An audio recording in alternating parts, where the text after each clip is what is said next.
What's going on, everybody? How you all doing tonight? It's Thursday, August 5th, 2021, and we're here live again on a Thursday night bringing to you coffee and cigars here on the Ono Coffee channel. Nice to see all of you tonight. How you all doing? We've got, what am I doing? I'm doing the wrong things here. There, it's better, that's better. Yeah, so we're just getting things rolling here. How's your world? How's your world? Here in Baltimore, it feels kind of hot in the studio tonight. Usually it's pretty, this whole week has been rather cool, right? Really enjoyable. Like last night I was smoking in the, here, had the door open, had the fan blowing, and I actually felt kind of cold.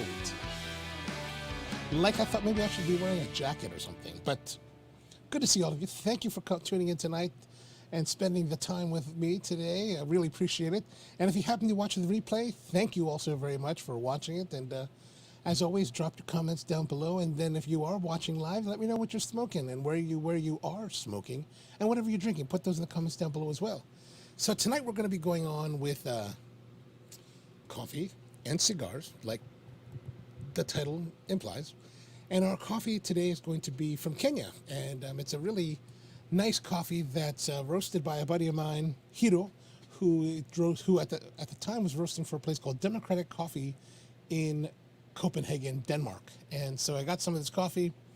It's really quite nice, and I think it'd be kind of fun to drink. And then we'll be smoking the Trinidad Espiritu Fundador, this Lancero-shaped cigar. We'll get more to that in a moment, but. How's it going? Everything good? So I was looking at the news today, and I don't know if you saw this, but there's a report out so there was an event in San Francisco on Wednesday, or I don't know, it was the other day. Oh, it was in July 11th. On July 11th, they had this kind of I don't know, had some kind of illegal event or something on the streets of San Francisco. And so the San Francisco Police Department released this photo, and I'm going to share it with you here because I thought it was pretty darn crazy. Where is she? Where is it? All right, so here we are. Woman leans out of moving car holding AK-47 in San Francisco. Look at that. She's evidently leaning out of a Cadillac DeVille or some kind of Cadillac, maybe a CTS or whatever it is, with an AK-47. And look, it's the snub nose, and it's a folding. Is it the folding stock? I can't really tell, but it doesn't seem to have. Yeah, it's a pistol. Well, if it's a pistol, it's probably one of those, semi-auto ones that you can buy because now the federal government allows us to have pistols without a stock. So, but still. I don't know if she's Asian or Hispanic, but she looks kind of Asian to me. An Asian girl leaning out of a car with a AK-47. That can't be that's a bad thing, but kind of not too bad. Yep, okay, that's a bit. But what is going on out there? Everybody thinks they're Fast and Furious. Which reminds me, did you guys happen to watch that Fast and Furious 9? F9 they called it. I just saw it the other day. Oh, look at Inting. What's going on, Inting? Video game. I mean, totally like a video game. Totally like out of Fast and the Furious. So Fast and Furious 9 came out, last month? So I finally got to watch it. And it's just utterly ridiculous. Ridiculous. But in a very good way. They're leaning outside the cars of Jeeps and everything, and they're shooting at each other with all kinds of automatic weapons. It's just a really quite a fantastic, experience. There's nothing that's realistic about it. Like, for example, in this one scene, they're being chased by the military of this, I don't know, Central or South American country, and they're supposed to cross a bridge into the other country so that they can get away. Well, the bridge is some kind of like wooden suspension bridge with, ropes, and they're going to drive, a Jeep or some vehicle over it. And there's no way that that's going to happen. And of course, the suspension cabling breaks as they're on the bridge, and they're able to make it to that just wouldn't happen. But fantastic. fun. And like this totally reminded me of Fast 9 and all those. But look at that. She looks pretty good looking too. Like I wouldn't want to like cross her. Like I wouldn't. But she, you know, any woman that's willing to lean out of a car with a gun, that's. I just wonder what's happening. Like what was going on in that scenario that you would need to come out and brandish your weapon like that. Well, I don't know. All right, so let's. How y'all doing tonight? Good to see all of you. We're here again, and I mean, it's a little bit hot. It's a little bit hot.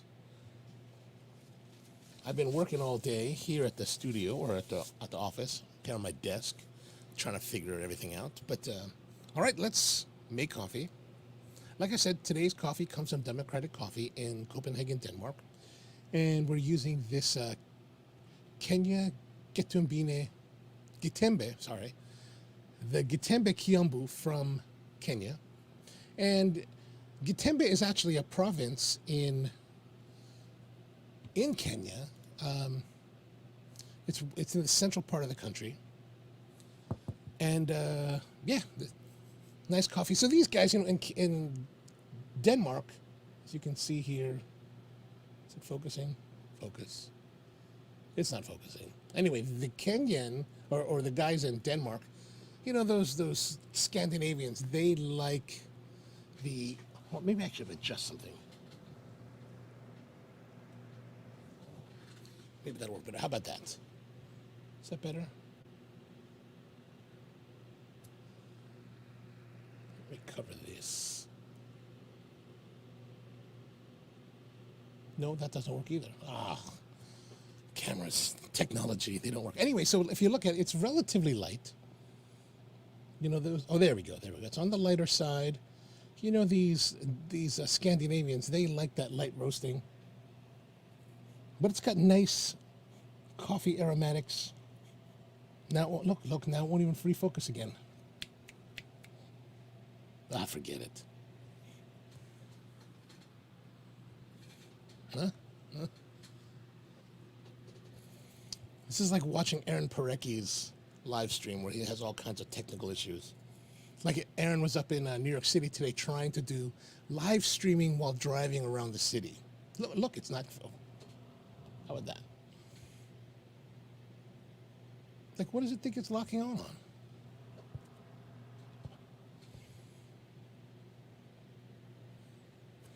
right, let me.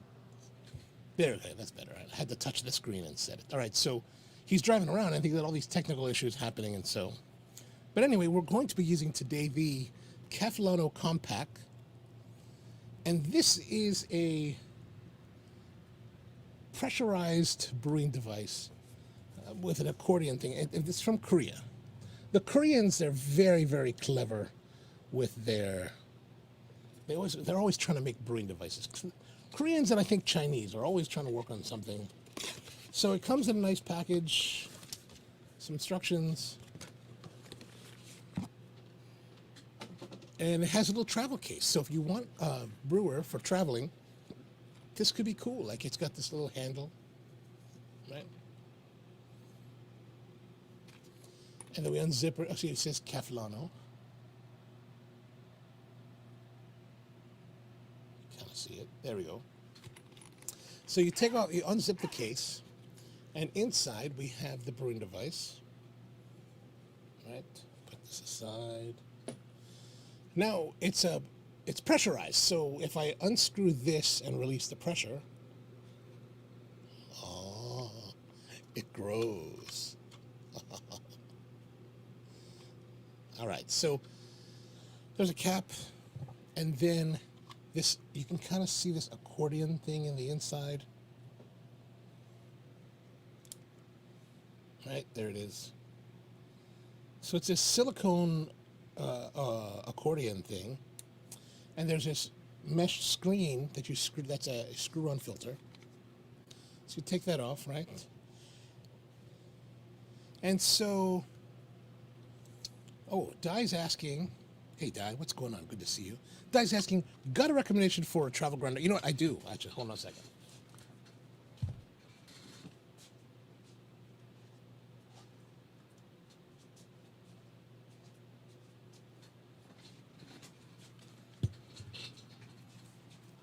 I like this. This is the Porlex grinder. It's a Japanese-made grinder.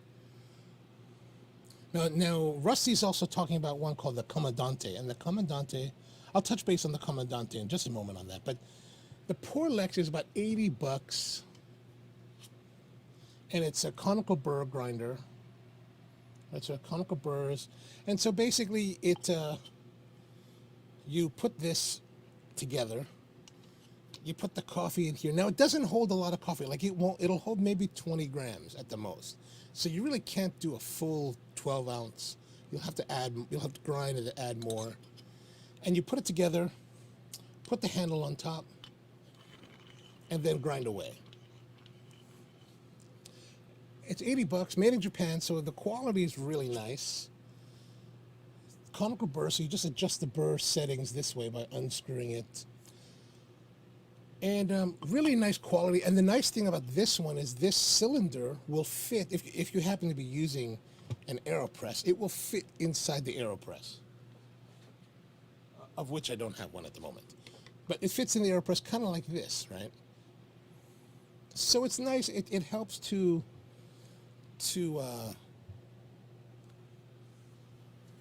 what do you call it? It helps to compact your travel, right?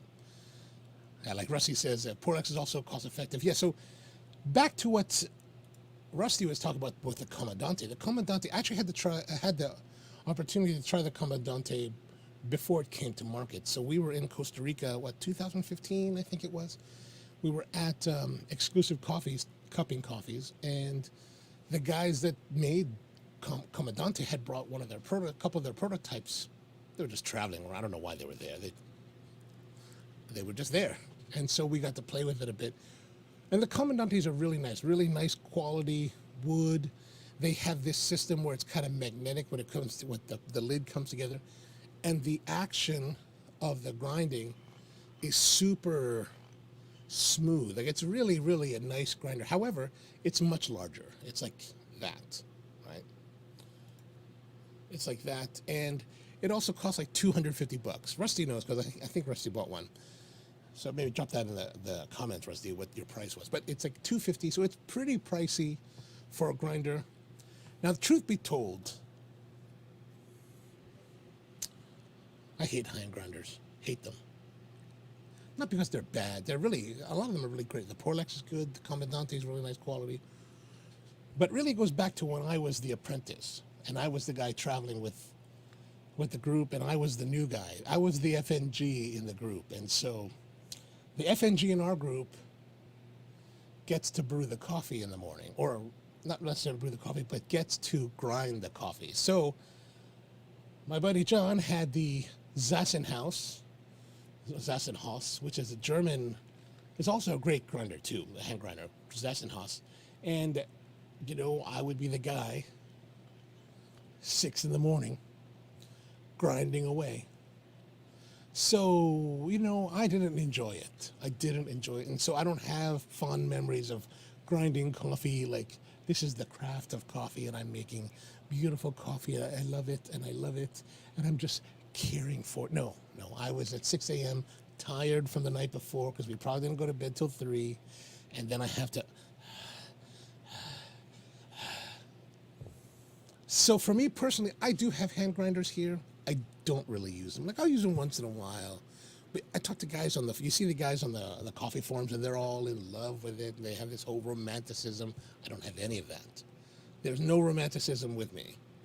I would rather buy an electric grinder, or truth be told, if I'm traveling, I'll grind it before I leave and put it in a bag and then travel with it that way. I don't really care if it's a little bit stale, if it's a little bit oxidized. That doesn't matter. I'm traveling. I don't really worry about it. Plus, I don't really like to carry stuff with me when I travel. I want to compact it down. And so Rusty says about 1.5 times the size of a Porlex and $250. Yeah, $250. It shouldn't dissuade you, but you are getting a really, really nicely made German designed and made, so it's like super, it's Mercedes. It's like Mercedes, and this is like Lexus. Or Scion. Scion.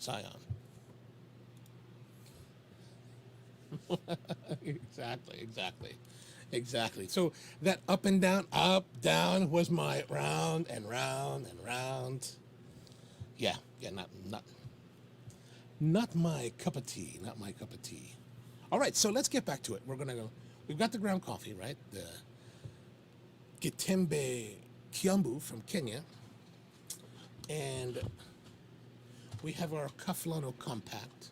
And Cafflano makes a lot of interesting coffee brewers that I think are really quite cool. They're clever. These Koreans are very clever. So the link for the Cafflano is down below. So check it out, and if you're interested, it's not terribly expensive. I think it's like $30 or something like that. And so what we're going to do is we're going to invert it upside down, right?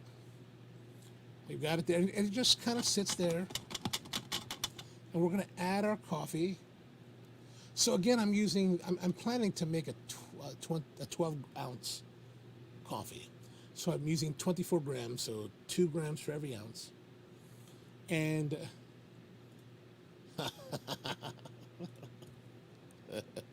sand the floor. All right, so we put the coffee inside, right? Now we're going to add water. Now this is not enough to make a 12-ounce cup, so we're going to add the water and let it steep, and then make a concentrated brew.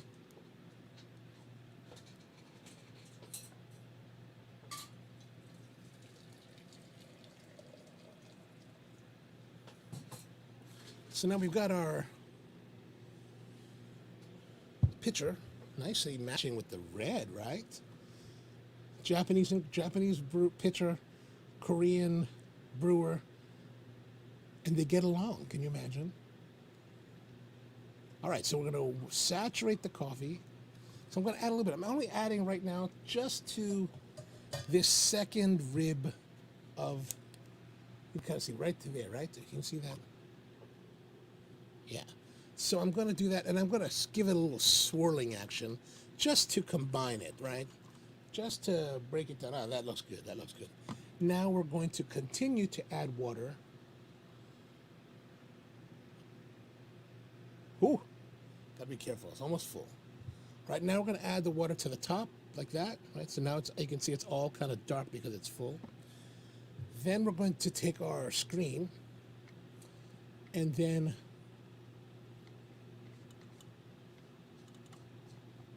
tighten it on.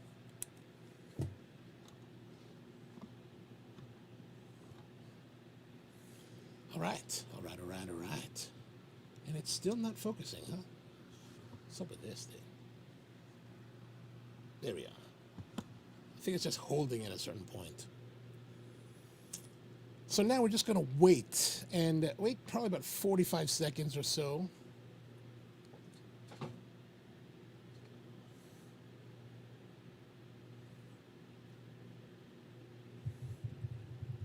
Yep, there it is.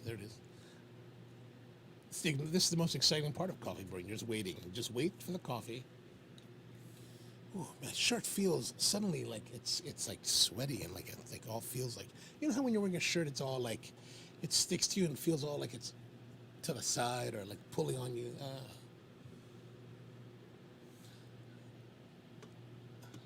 All right, good. So we've got our little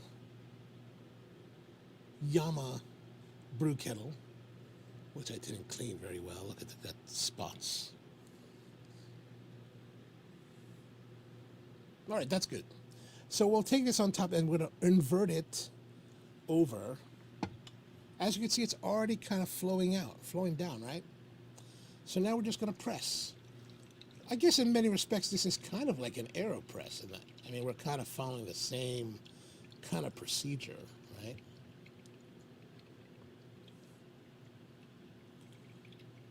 And I'm just giving it a gentle pressing.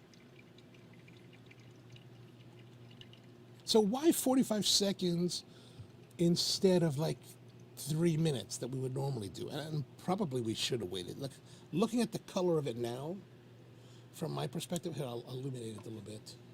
Maybe it should be 3 minutes because it looks very, very tan.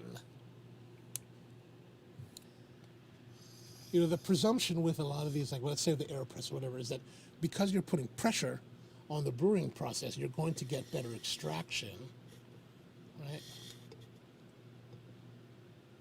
All right, let's see. Turn this back over. And so now that you're done, you really just kind of unscrew this and then rinse it out. It's relatively simple. Okay, so now we have our brew. And we have about, well, actually we have about, maybe about 150, 175 milliliters of water. So look at that, it's pretty light. I don't think it was this light. I made this coffee for breakfast, and I don't think it was this light looking. But you know, maybe this is the Scandinavian way.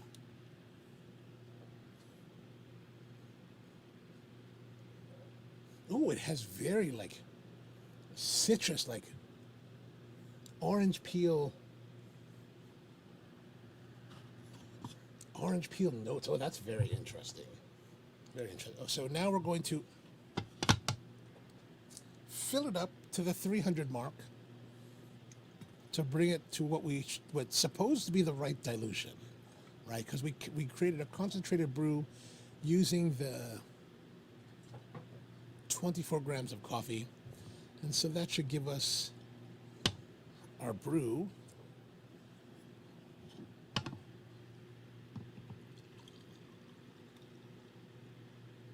Man, this looks almost like Arabic coffee.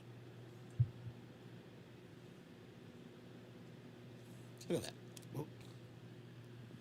Hmm.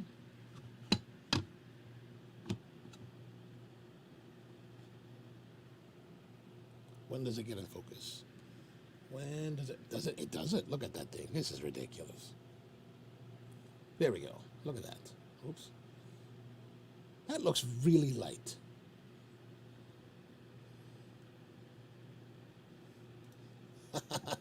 Show me the press the arrow. So, there it is. All right, now we're going to try it.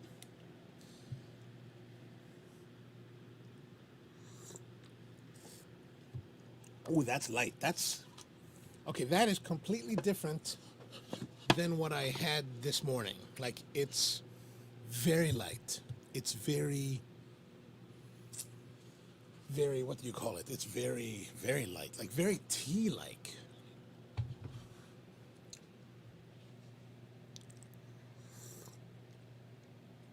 Okay, maybe not the most successful brew. It's definitely different than what I had this morning. Like, this morning was much richer and much more enjoyable. Like, let's see here.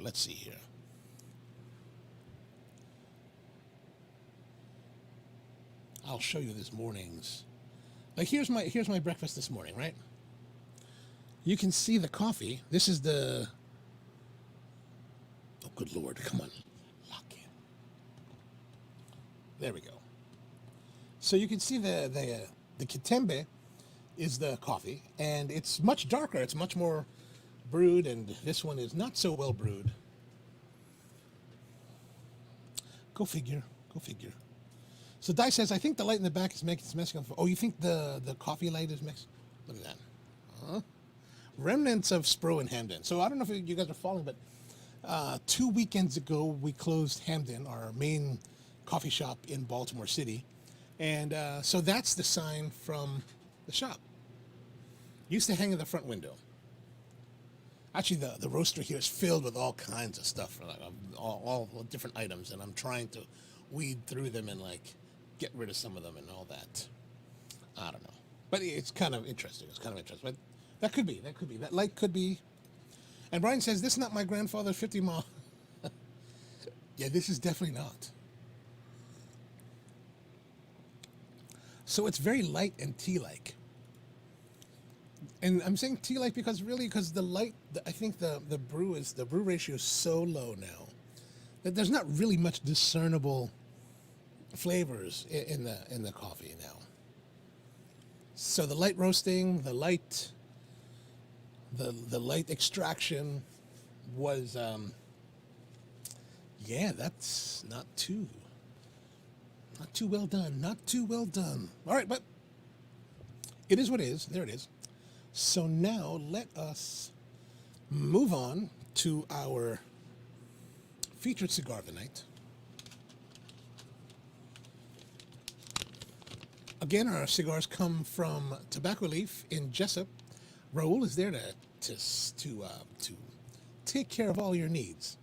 So tobaccoleafmd.com and call him up at 410-799-2094. And I should note that all the cigars that are on the show, even though we're getting them from Tobacco Leaf, we pay the normal price for them. So we don't get any. We are paying for the cigars. They're not being comped to us. And then if they are, I would tell you.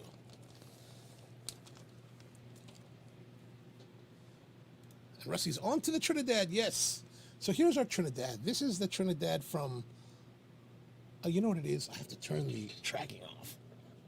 There we go. Okay, so this is the Trinidad.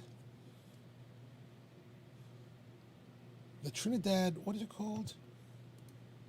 Trinidad Espiritu Fundador Lancero. Series 1. Oh, why is it? It doesn't.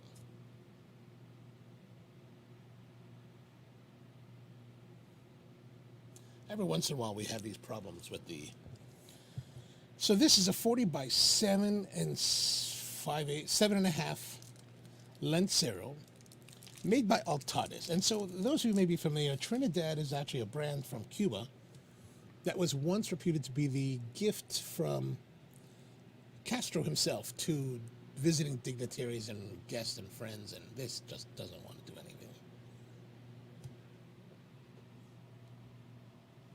This.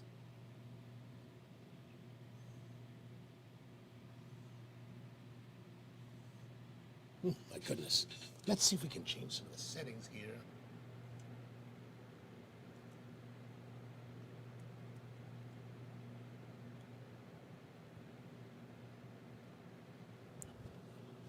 All right, everything's set up, so it should work. But it just doesn't. There we go, better. So this is the series number 1.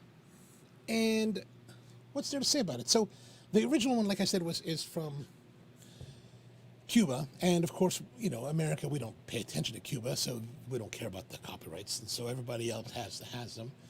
And yeah, so this is trading off that name. And it's been a long time since I've had a Trinidad. Actually, it's been I don't normally smoke in my normal world cigars from General or Altades. They just tend not to normally be part of the profile of cigars that I seek. And look at this thing. What in the world?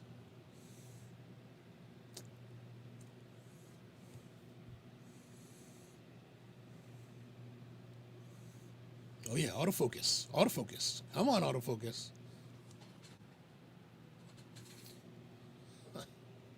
Anyway, so let's go back to all right. So it's here. It's just not here. So we'll just hold it here. So this is the Trinidad Espiritu, and it's what, $11 for the cigar. Nice cigar. Well, I guess I don't know. We'll find out. We're going to find out. But what's there to say about it? So it's the parent company is made by Altades. And so it was originally made with the Cohibas, originally the Cuban's version, at the El Laguito factory in Havana.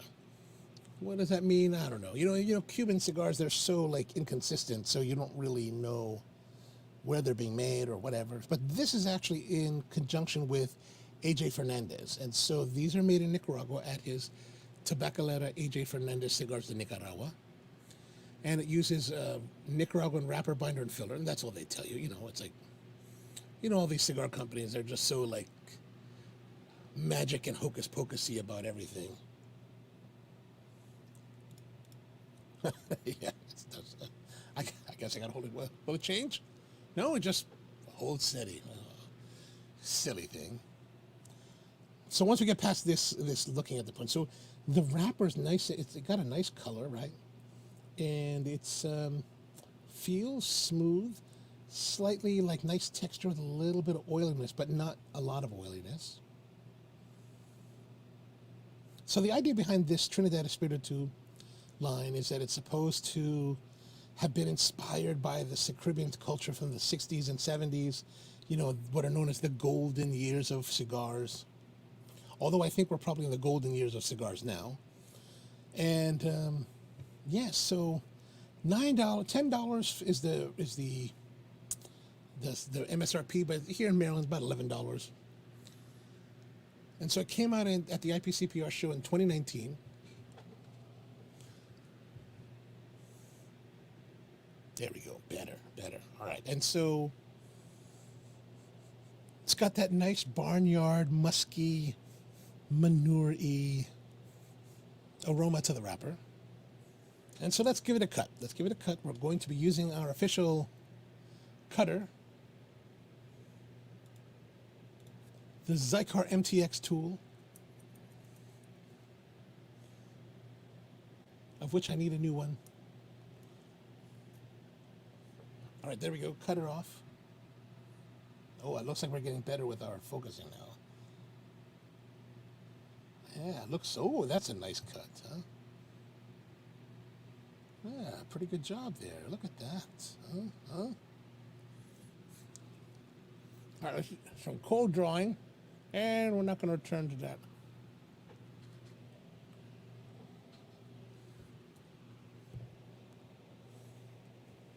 Oh, the cold draw is sweet. A little bit of the barnyard, but sweetness. A lot of nice sweetness comes on the tip of the tongue. Yes, I wonder that too. We should probably send like text messages to them and say, hey, send us some more. Maybe we get them to send us some that have like the logo on it that we can like get some to you guys. That would be really cool. So Xikar, if you're watching, how about that? All right, so now we're going to light the cigar.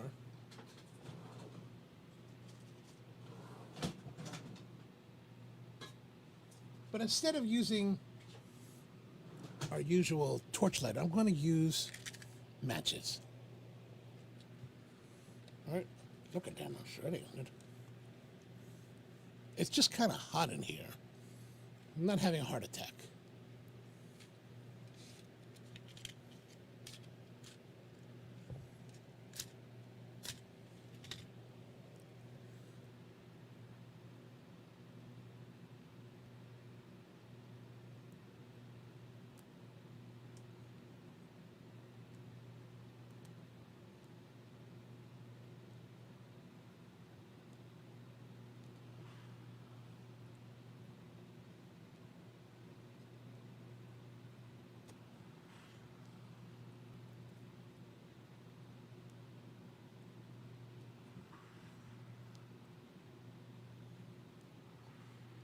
I don't know how many of you are familiar with this, but the Lancero cigar is evidently one of the worst selling cigars in America.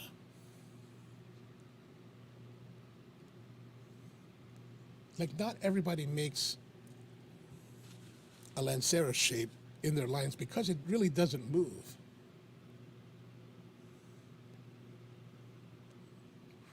But it's one of the more, I guess, for the aficionado, because, you know, it's got so much more of the wrapper to filler binder ratio. So you get a lot more flavor. And this is starting out really nice. It's got like the nice spicy and fullness on the palate. Maybe like a little bit of cedar. And Bud's saying the best cutter made. Yeah. The Xikars are quite excellent.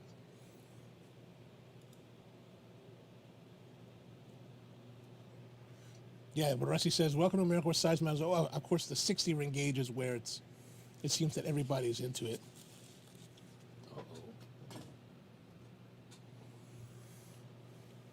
And George is saying, yes, it's also extremely hard to roll. Yeah, you know, when we were down in 2014 was my first trip to the Roma Craft factory, Nica Sueño. And Esteban, we were kind of joking with him, and Esteban was like, okay, we're going to roll a 38 ring gauge.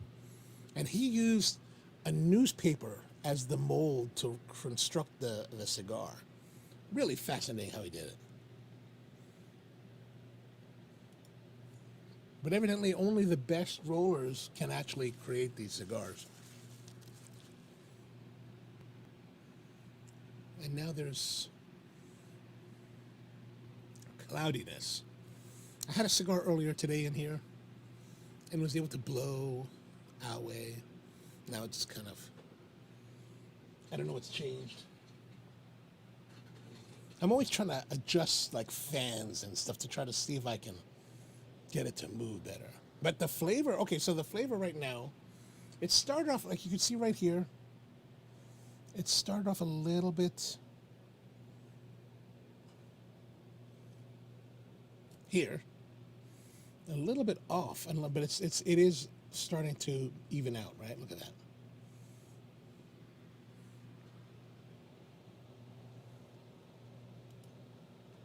Yeah, I do. It's just that, actually, thinking about it now, I had the doors, exterior doors open, and just this blowing it around and trying to get it out. So the airflow is a little bit different this evening than this afternoon. So that could be a big part of it.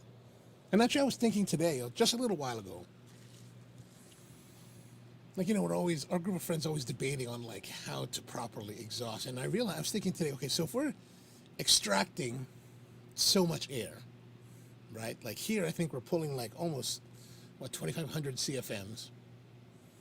But the thing is, you need to replace it with that equal amount. And so I was thinking about air conditioning. And it's like, are we really thinking about balancing it correctly? So if we're pulling 2,000 CFMs, then we need to replace it with 2,000. And I think a lot of us, a lot of our applications, we kind of rely upon the natural, openness to replace it, or we're pulling more than the air conditioner is putting out. I don't know. Really, we need to be consulting with fluid engineers, engineers that know fluid dynamics. But we're just speculating. But right now, this cigar is starting out really well. Like to the point that it's like, this is an Altada cigar? That just doesn't make sense. Like so something from Altada you're expecting to be kind of nice and like soft and, for relatively benign, easy, approachable. But this got nice complexity. It's got excitement to it. There's an excitement to the flavor of this. And I don't really say that often, right? Why are you saying, or just move somewhere we can sit outside. Here's the thing. So like, and those of you who've been here know what it's like. So in the main room, I can open the front door and the door to the roasting area, and the roasting garage doors are open, and we get decent airflow through there. But where the desk is behind that that wall, and all the window and everything's closed. Like there's a big bay window, but it's closed. So there's no, and I thought that there'd be a nice ambient kind of temperature. But even like when the weather's cooler, like this past week, the heat is still coming from the pad, the concrete of the building. So it's not as nice. And also, there's no breeze through this part of the building because of the wall. So it's like, sometimes I wish I was on the other side so I could open the doors and just let it flow.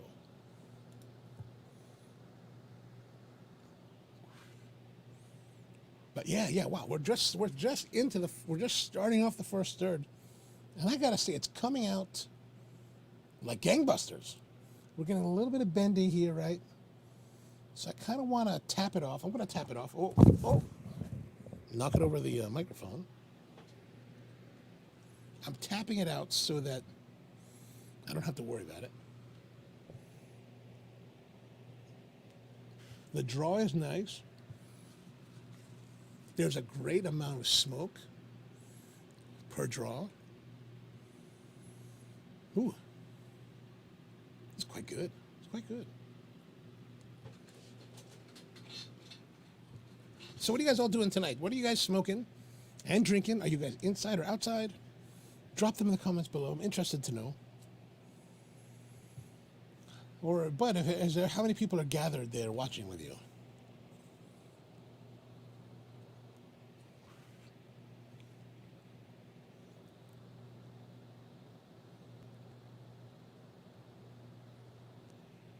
So like, The other day, I get a message from our cigar group here. And I see the message and it says, I think it was from Eric, and he's like, hey, we're going to meet up at the Elks, 7:30. Great. And my response was what? I think I response, IKEA time. Because you know why? Whatever it said, I didn't understand. I didn't read it. And this is happening to me a lot now. Like lately, this is happening to me a lot. Like I am sitting somewhere reading something, like messages, text messages especially. And I'm just not comprehending what it says. So all I saw was Eric, 7:30, and in my mind, I'm thinking Comac. Man, 7:30, I was at Comac. And I was like, I got there, the parking lot's empty, building's closed up, and I was like, what is going on here? Did I make the wrong day? So I looked it up again. I was like, oh my gosh, at the Elks. Holy smokes. But I was already out there, so I just kind of hung out that way, so it's terrible. So, but just Bud and Brian at the moment. Scott and Dave's coming over. Oh, nice, nice. Yeah, Dave should be over probably, what, 20 minutes? Or by 9:30? And Di's back in town. You picked up another La Pavone. Which one did you get now? And did you get that in, were you in Denver? And then Tony's back in his hut in PA, smoking Aroma Craft Neanderthal HS. Nice, nice. I just had the Neanderthal C3, the Petit Gordo from the Weasel Fest box. Man, powerhouse. Like it's about that long, right? So by the time I got to there, man, I was like, oh, my goodness. And having the Diet Cherry Pepsi, as always. And then Brian's having a 12-year-old Platinum Gurkha on the porch. Oh, 12-year Platinum Gurkha. What do you think about that? You know, back in 2016, I was at the IPCPA show that was being held in New Orleans. And I'm kind of out. I don't know what happened, but I ended up by myself somewhere in New Orleans, and I ran into Rahul, and he was out of cigars, and I was out of cigars. And so we're actually going to a party somewhere, and we get to this party, and there's the Gurkha rep.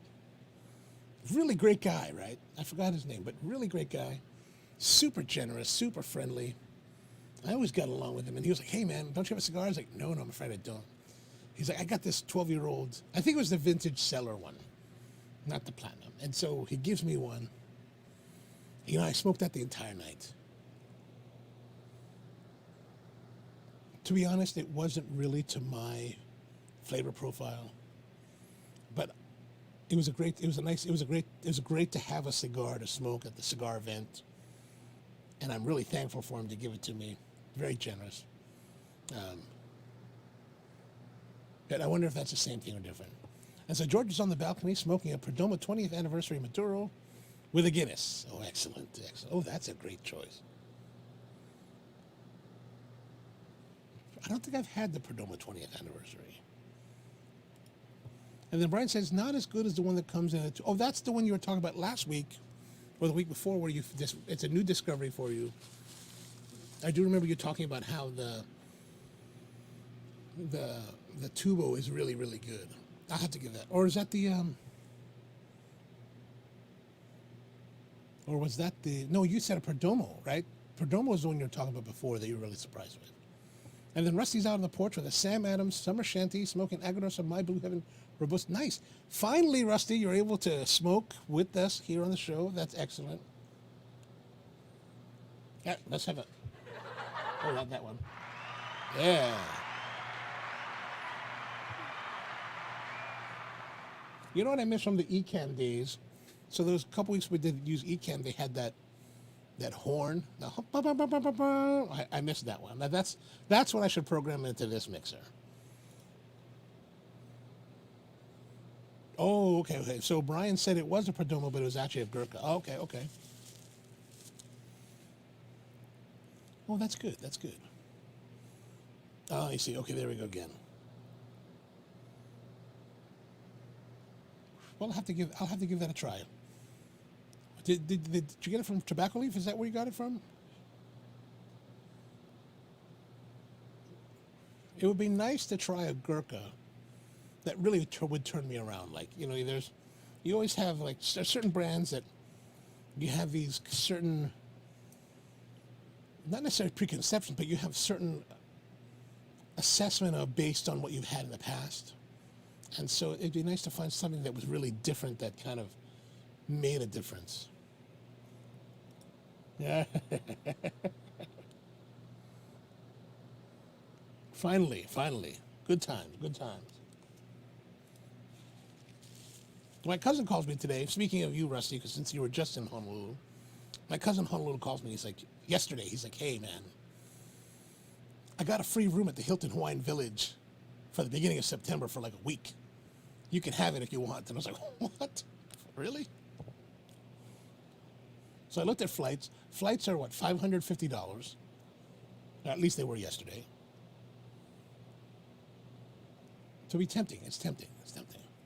And Bud says, I have only like ones from CEAI. The ones that are brick and mortar are different. Oh, you're talking about the Gurkhas?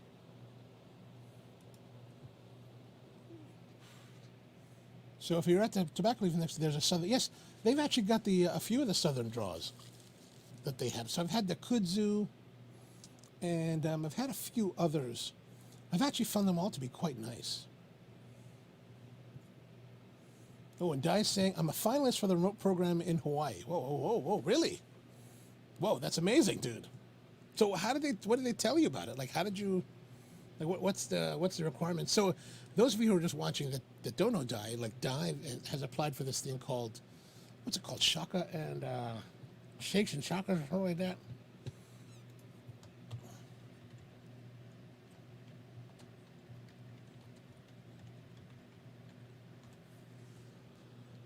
Oh, movers and shakas. So it's this, I'll show you guys this. It's this program where, whoops, what's that all about? Here we go. Where people apply to live in Hawaii for what, 6 months or 3 months? I thought about applying the last time, or maybe I did apply and I just got turned down. I tend to get turned down. And so you're supposed to be someone that can work remotely, and they'll fly you to Honolulu, and I think you have to pay for the place you stay, and you work there, and then you also do some volunteer programs, right?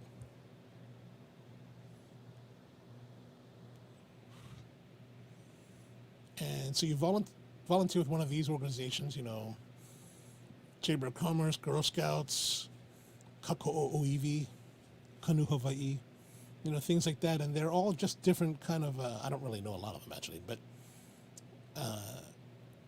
it seems like a cool idea.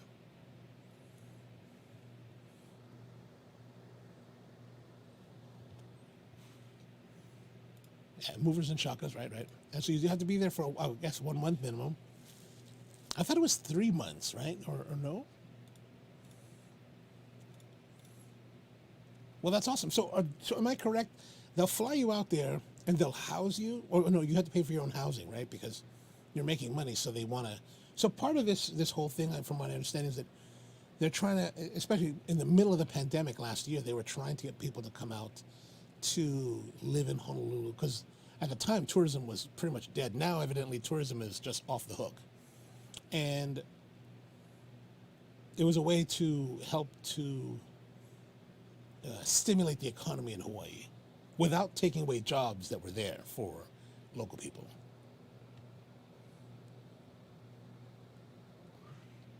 So I think that's pretty cool. All right, good luck, Dai. Hope you make that. Hope you get it. That'd be awesome. Because your brother is being stationed there, right, at Hickam? Actually, one of my good friends is I don't know if he's still in the military. He might have just retired, but my friend Danny, he's a loadmaster for the C-17 Globe something. The big C-17. Oh, the Lonsdale. Oh, so the Southern Draw has a new Lonsdale that drops tomorrow. Is that correct?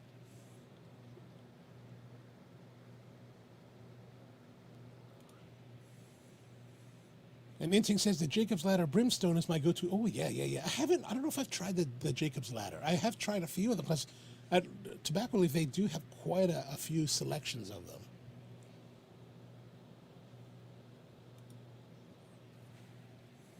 It's a Lady Killer LCA exclusive release.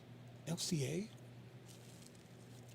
Oh, yes. Okay, so if I do go, I probably won't. But if I do end up there, I'll definitely grab a couple for you. And so Di will find out next week if he made it. And yes, why not? Yeah, I don't know why they didn't. I think I applied and they didn't. I don't think I got it. I don't think they liked me. Well, at the time I had the shop still open, so it's not like I could really. It's hard to like run a retail operation if you're, halfway around to the other side of the planet. But the cigars, we're rolling through the first third. Will it focus? What, about once every 6 to 8 weeks we have this problem, I think. No, whatever. Anyway, the flavor's still good, still like nice and spicy. I think though that the spice is relatively static, so I'm starting to feel a little bit of palate fatigue, meaning that it's not as exciting on the palate at the moment.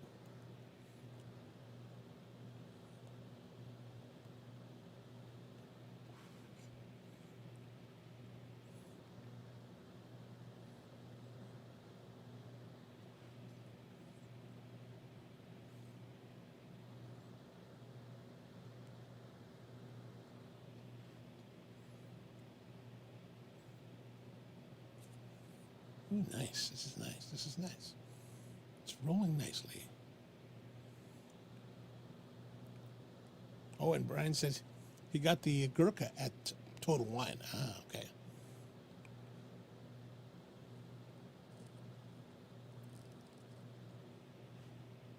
So, George, how's that 20th anniversary Maduro coming along?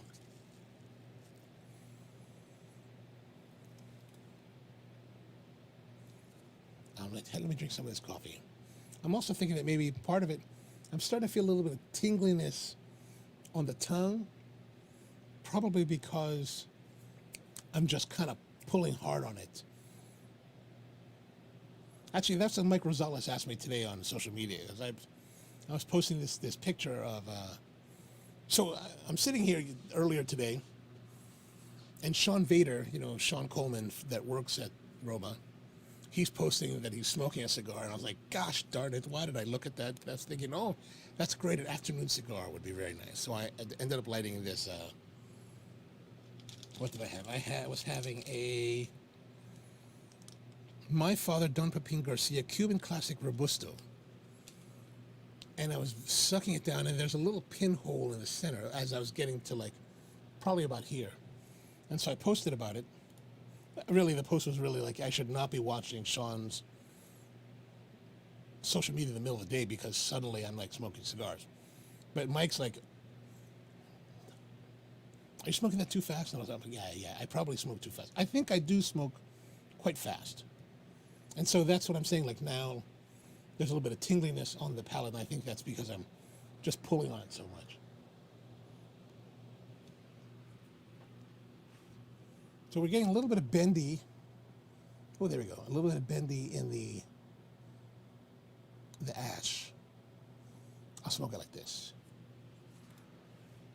And the Perdomo at 20th anniversary is going very well. Excellent. And then Tony's suggesting that I should try the Espiritu Series number 2 Lancero, the Brazilian one. Oh, more of my... But I must say that I'm really enjoying this. But I'll have to check that one out too. I am pleasantly surprised. But maybe I shouldn't be because it is an A.J. Fernandez cigar. So I tend to like his stuff.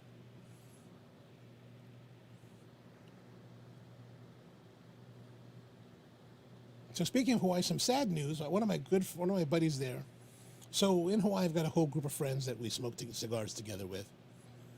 And sadly, one of them just passed away last week from the COVID. And evidently he wasn't necessarily an anti-vaxxer, but he didn't get the vaccination. So one of my friends was messaging me about it. And she was telling me that he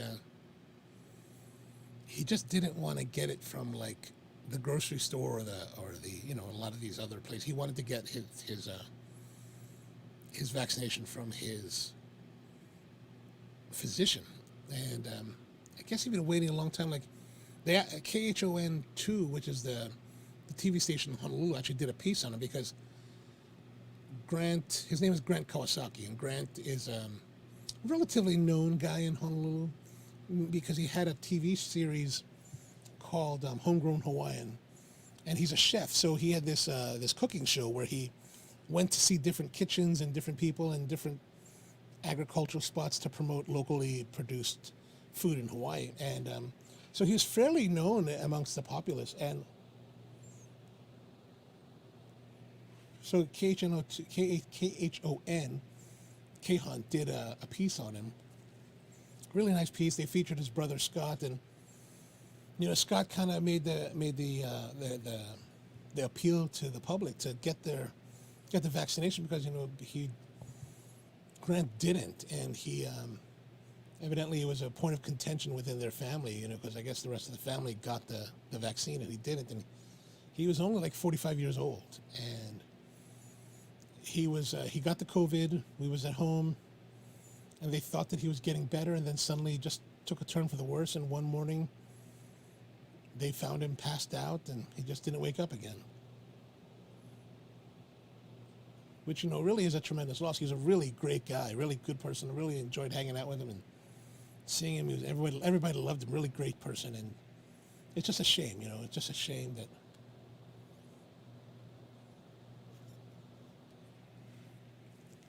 it's one of the things that I think is, especially now in modern times, pretty senseless, a senseless kind of death. Like, and I get a lot of people are against the vaccine or trying to, they have all kinds of reasons for being against the vaccine.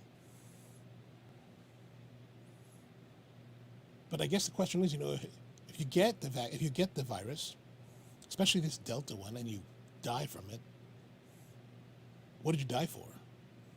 Was that worth dying for? And I'm hard pressed to believe that that's worth dying for. So back to it. Tony says, I've had both of them, but the Brazilian Arapiraca is one.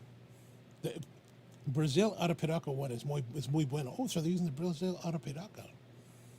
Yeah, that's anything that has that wrapper is always going to pique my interest. So yes, I will give that a try.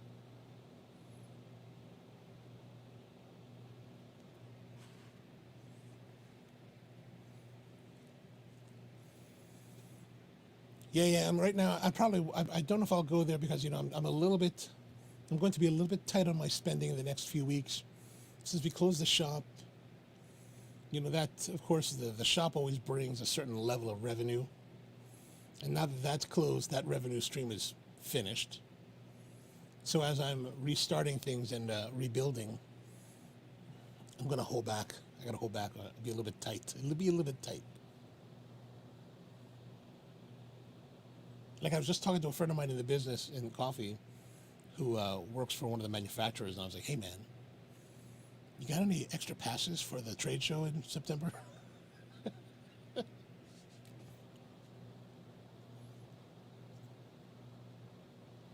So we're into the second third.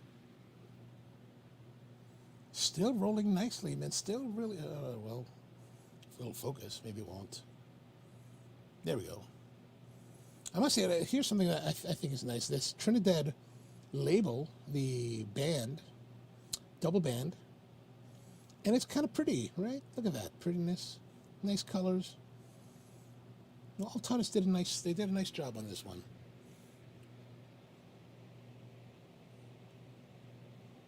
But look at this, we're almost halfway through. I'm really pounding this cigar. I really should be slowing down.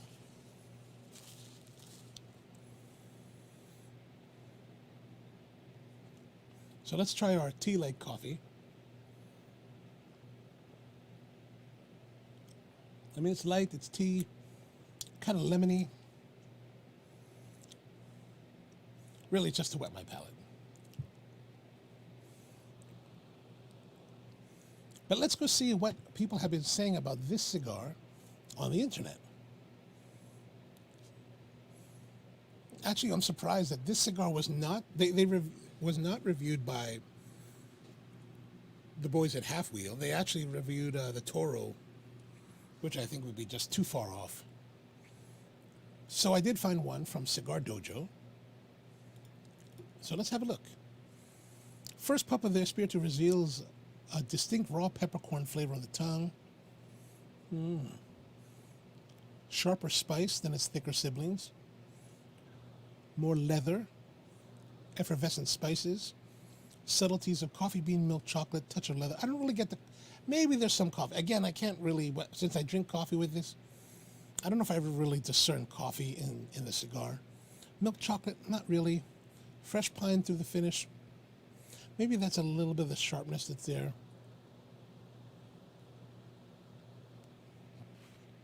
Mocha candy. That Fundador size was event only. That's probably why yeah, I did see that in some notes earlier, that it was an event only cigar. Now I guess it's part of the regular line. But the cigar's sense of sophistication and finesse is called into question as the burn approaches the midsection, transitioning away from former semblances of sweetness and replaced by stark mineral and raw vegetal components. I'm not getting that really. Maybe that's coming. There was that last puff there was a slight sharpness right here on the tongue, but and Rusty's saying that the local Casa de Monte Cristo was having a promo on the Trinidad Espiritu, entering you into a raffle for a private tour of the Bacardi. Ooh.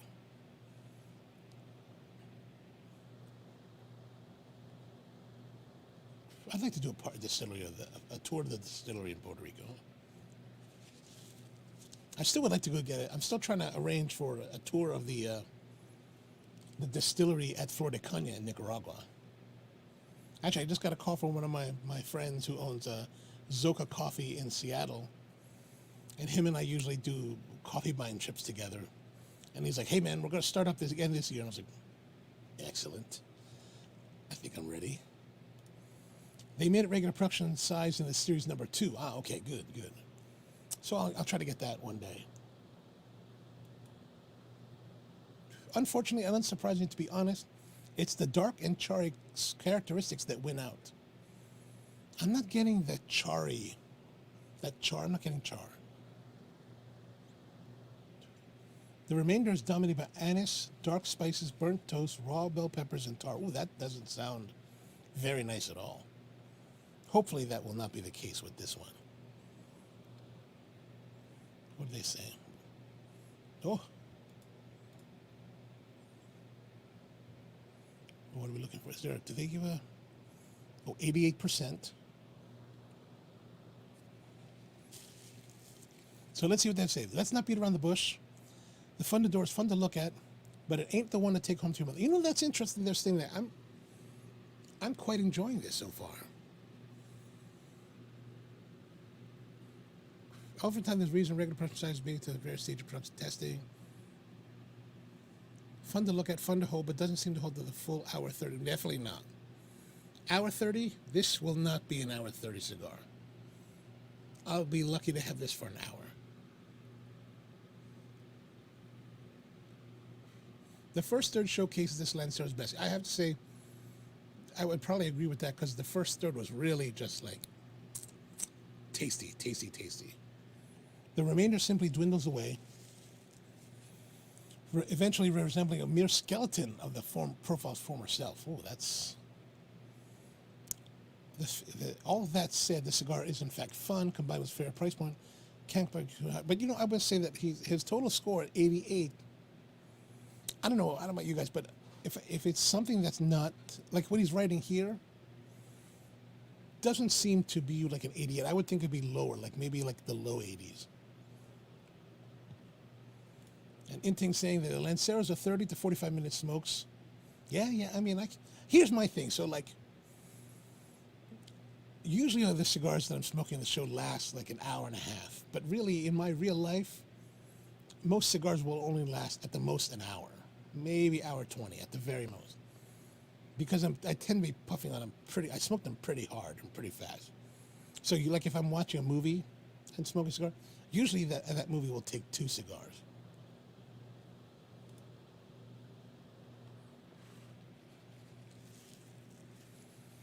Speaking of movies, I've been watching that. Yesterday I watched that movie. All right, don't make fun of me, but it's a movie called Finding You, which is one of those love stories, right? Love stories for young people. And I was like, oh, I'll watch that. And so the basic storyline is that you've got this girl, quite attractive girl, and she is a violinist who's trying to get, I guess, into Juilliard or something like that. She's from New York. And so in order to find herself during the summer, she goes to Ireland to take summer classes in this small town in Ireland, close to the big cliffs. I'm not sure where that is because I've only been to Dublin. I never left Dublin. And on the way there, she ends up sitting in first class and sits next to this like famous movie star, Beckett Rush is the guy's name. And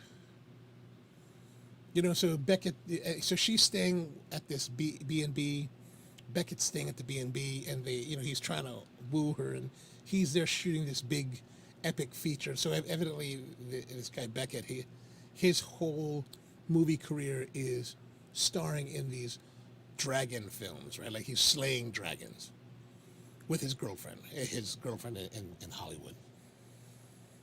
And so, it's a whole love story where they meet, and of course she finds her mojo with the violin, by learning how to play fiddle and all that. And actually it was quite nice.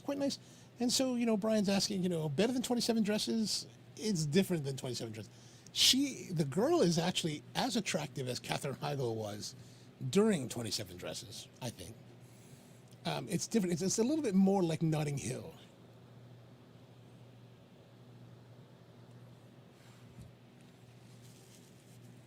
The other movie I saw this past week was Fast and Furious 9, like I said earlier.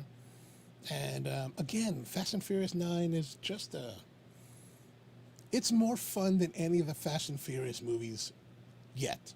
Like after watching, I went back and watched a couple, like the first one, just kind of skipped through it. Tokyo, the Tokyo Drift one. And those are all kind of like just not very good. This is actually kind of fun and enjoyable, and I thought it was really good. Just outrageous action, outrageous driving. I mean, these guys, like, who are the two guys, the two black guys that are in the group? Like, they get sent on a rocket ship to space in a sealed and converted Fiero. So absolute just absurdity going on. And somehow they're stuck in space, right? They burn all their fuel to get the goal. And, they burn their fuel. So, like, here's two black guys in space in a Fiero. Yeah, Pontiac Fiero. And how do they get back home? Right? Like, you're in space. You're out of fuel. There's no shielding on the Fiero to, like, survive re-entry, right? So how do they get back? Well, so the basic premise is that they kind of find a way, their orbit just so happens to be in line with the ISS. So they rendezvous with the ISS, and somehow they don't show how they get home from that point. Like, I don't know, did they ride the Soyuz home? Did they ride the Dragon? Who knows? They didn't really say anything about that. That does feel hurtful. That was definitely hurtful. And so those may be wondering what's going on, because Tony's favorite movie is 27 Dresses. And I can't lie. I mean, I can't disparage on that, because I enjoyed 27 Dresses.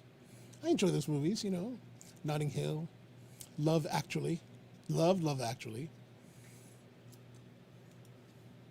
Exactly. The Fiero was excellent. I guess you saw that too, Di. Ludacris and Tyrese are in the Fiero. So these geeky guys that I guess are friends with Han from Tokyo Drift. And spoiler alert, Han is alive. And So I guess Han's friends are these like guys that are trying to create some kind of remote controlled rocket fired Fiero. And so they seal this Fiero and they take it up kind of like how Branson went up in that plane with the Starship One or whatever it's called, Virgin Galactics, whatever they call it. It's attached to this. So they take it up like a C-17 Globemaster, and then they release it, and then they hit the rockets, and then they fly into space. And that's how they get to space. But to get down, they have to, meet the ISS. How they get out, so they're wearing like scuba gear, right? It looks like a scuba suit. How they get out of the Fiero into the ISS without a universal docking collar, those are questions left unanswered. Love Actually or Notting Hill? What's better? Oh, that's a good one. I love the idea of being a shop owner, like a coffee shop owner that meets Julia Roberts. Love that idea. Love that idea.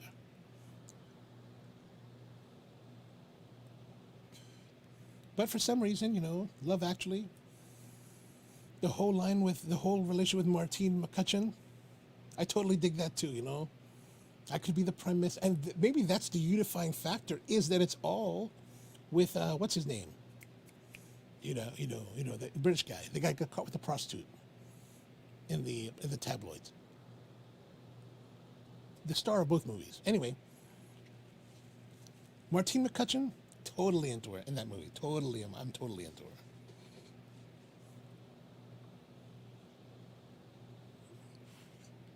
Ooh, we're rolling along. I'm not getting the tar. Maybe there's a little bit of tar, but still an enjoyable cigar. It's a little bit. The burn is starting to get a little bit. Oh, you're gonna. Maybe that's the key for today. I have to twist it like this to get that. As you can see, the burn is a little bit jagged now, right? Look at that. I don't know. Yes, Hugh Grant. In that other love movie. Now we're still out of focus again.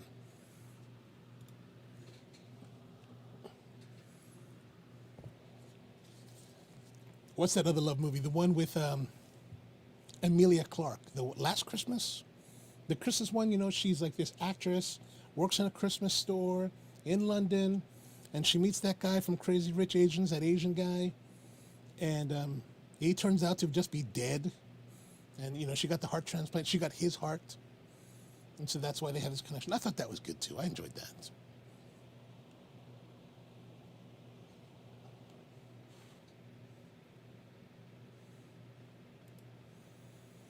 Well, they never found Mr. Nobody, but still had the luau at the end of the movie.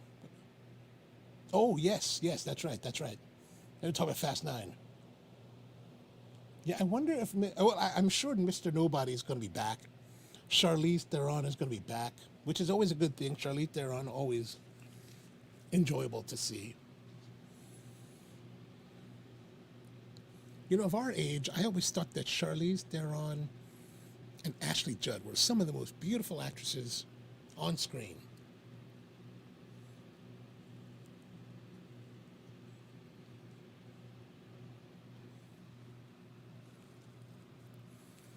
What else did I see this week? I think that's it. I haven't watched too many movies lately. I'm still waiting for the TV series to start up again in the fall.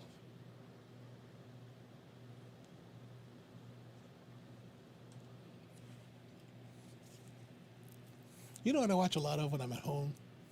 So I have Netflix at home, and so when I'm like in the kitchen and I'm cooking something, I watch a lot of Star Trek Voyager.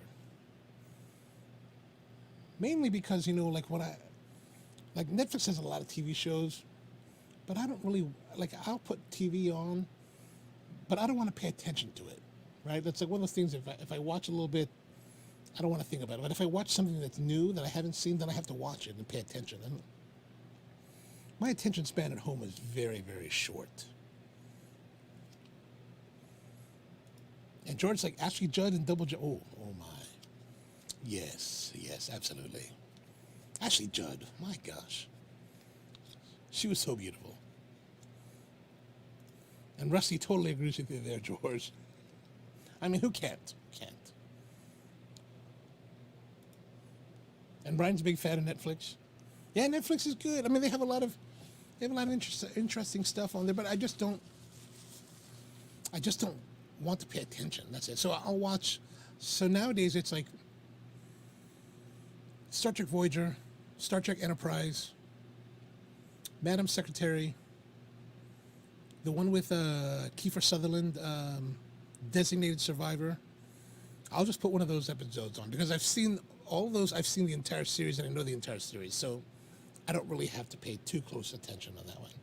And Inting agrees with Ashley Judd. It's a yes for me. At least that's what I'm presuming. And Tony's saying, has anyone seen Tef's Chable's barbecue series on Netflix? I have not. I wonder who they cover in that. Oh, Still Game is the name of the series. Ah, okay. I'm not familiar with that.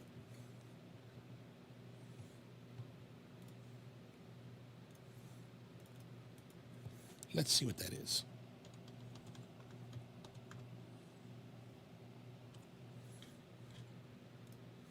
Oh, it's a 2002 series. Scottish pensioners Jack and Victor make the most of their golden years.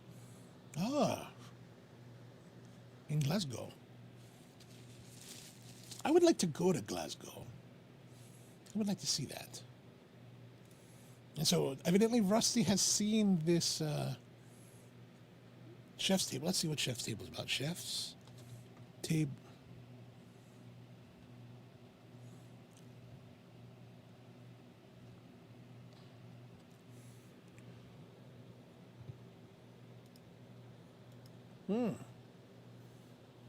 Okay, let's see here.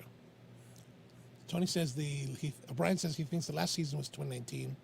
Are you talking about Chef's Table or for Still Game?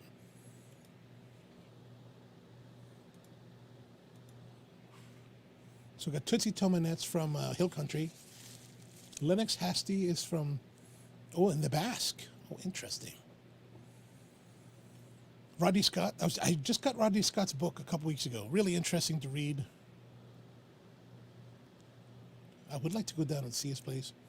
And Rosalia Chaichuk in Yucatan. Oh. I wonder if she does a lot of barbacoa.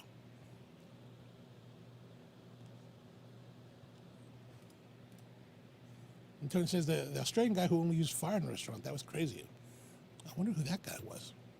Here they only list 4 episodes. Maybe there's more.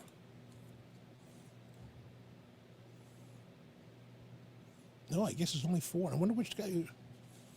Maybe, Lennox Hasty. There he goes. Sydney chef Lennox Hasty draws extraordinary flavors out of meat using only a wood fire and skills he honed in Basque. Oh, nice. And Brian says, Still Game is 10 seasons total. Wow, that's a lot. All right, excellent.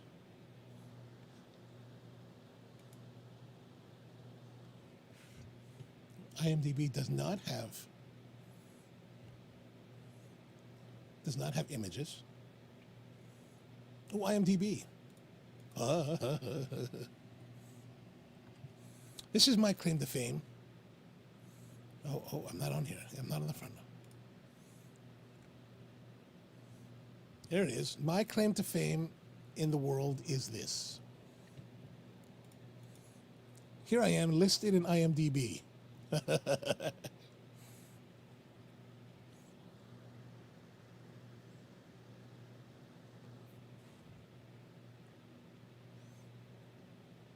Oh, I did Step Up. I forgot about that. I've been telling everyone my last movie was High School Musical. But I guess I did a day or 2 on Step Up.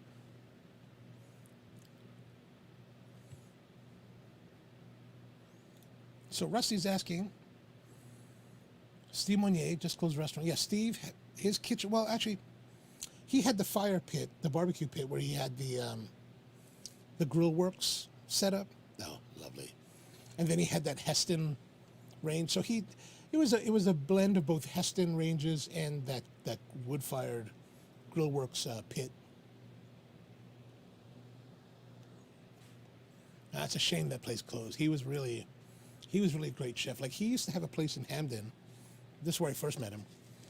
Was his restaurant there, and it was really tiny. And what was that? Let's see. Maybe I can find a listing for him.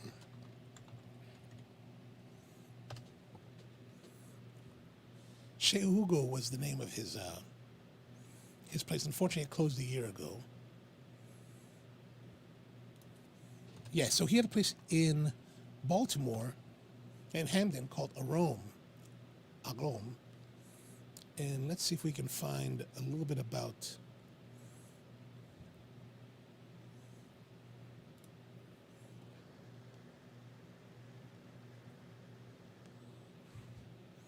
here. We'll get the Yelp review for him. So this was his old little place. Real small place, maybe seating for 12. This is what it looked like on the outside. Really cute little spot. It's now taken over by a place called Foraged. But Arome was really interesting in that he offered a 6-course tasting menu for $65. And when you actually went to dinner there, like, his level of execution was so high. Like, I tell you what, I think that, especially when he was doing this, his real passion project, I mean, his stuff was Michelin star level. Like, it was a meal that rivaled really what I had at Per Se or Grant's place. What's the place Grant's called? Alinea or Pierre Garnier. Like, really the truly amazing stuff. Like, that's, sort of like his place. But $65 for 6 courses. It was really the very best bargain in American cuisine in the United States. I don't know what that is. Like, we were hanging out in his kitchen one night at Arome, and he's doing all this stuff, and I was like, oh, look at that, man. The guy's got the Thermomix running, and he was, like, really surprised that I knew what a lot of his gear was, because I was like, well, I use that stuff as well. Like the Pacojet or the Thermomix and all that kind of stuff. But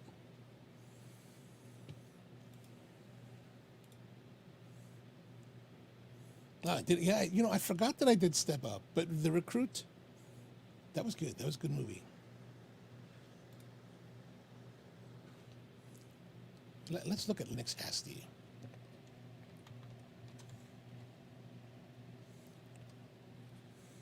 Fire Door, Australia. There you go.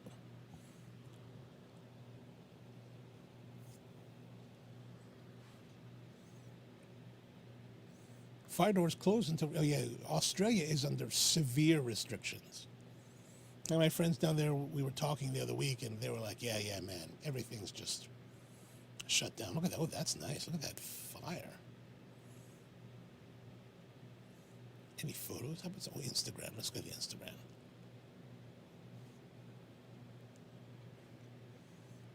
Oh, look at this kitchen.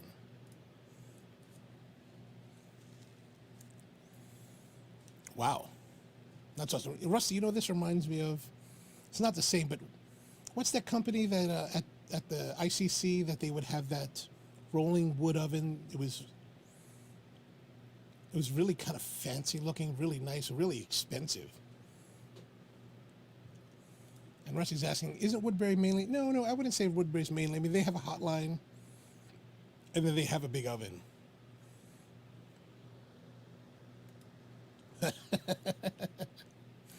It must. You know who else had a big fire was Smitty's barbecue in Lockhart, Texas. When I went there, let's see if there's what they have for pictures, if they have it. But you walk in and look at this guy, right? They're burning the fire here on the floor. And then through, convection, it flows into the pit where they smoke the food. And the interesting thing is when you're ordering, let's see if they have any pictures of the ordering section. Like here, like right here, this picture here from TripAdvisor. Oops. Yeah, like here's one. Here's a good view of it. Here, so here at Smitty's, you walk in, and the fires are right there on the concrete floor. Actually, they don't allow, the state of Texas will not allow any other barbecue place to do that again. Because it's, I guess it's kind of, they see it's kind of dangerous. I mean, you could, if you're not paying attention, you could fall into it or step on it.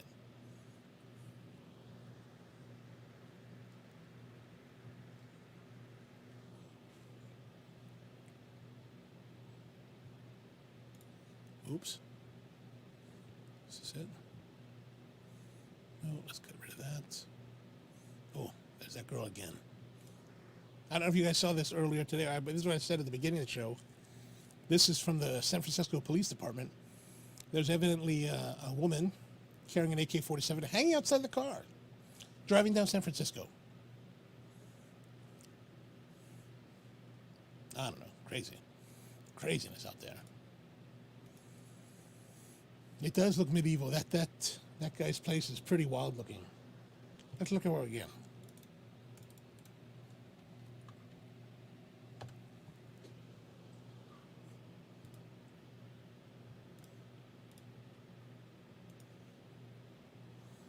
Oh yeah, look at that. This here, this fire door picture reminds me of Spike's place that he had called Parts and Labor. They had a open pit, cooking pit like that. Let's look at it a little bit bigger. Yeah, look at that. That's pretty good. Drying up some fish there. Yeah, this is very much similar to what Spike had at Parts and Labor.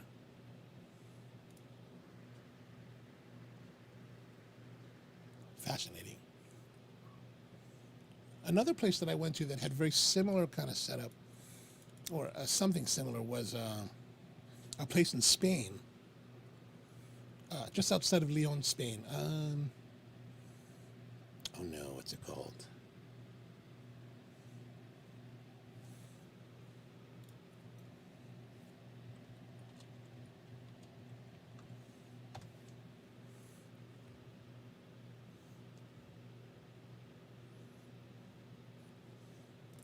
Let's see, restaurant. I went there several years ago. Here we go, Bodega El Capricho. And it's really kind of out, it's about 3 hours outside of Madrid. And actually it's really interesting. As you drive out of Madrid into the north, towards the Basque Country, towards Leon, it's actually the landscape, or the area where they shot a lot of the spaghetti westerns in the 50s and 60s. So it's got this really great western looking, rustic looking area. And so this place, Jose Gordon, his place is out there. It's a place called Jimenez de Jamus, just outside of Leon. And awesome, just awesome stuff. Let's see if do they have something we can see? Fire? So yeah, you're right. He pushes it. Yeah, this guy, Jose Cordon, actually uses oxen that's like 15 years old. Like in America, we talk about aging or growing our cattle, and our cattle is probably what, Rusty? Maybe like 12 months at the most. This guy's using cattle that's 15 years old, and let me just see if I can pull up. No, without the .com.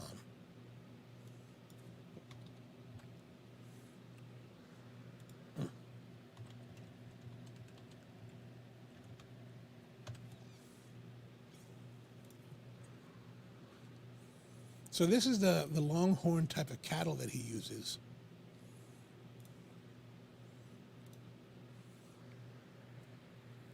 That tends to be like 15 years old.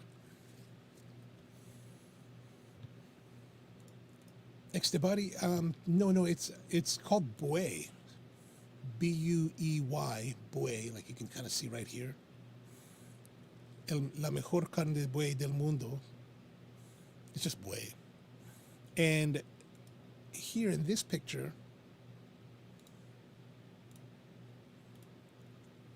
you can see there's just a big fire pit. And this is where they cook the meat.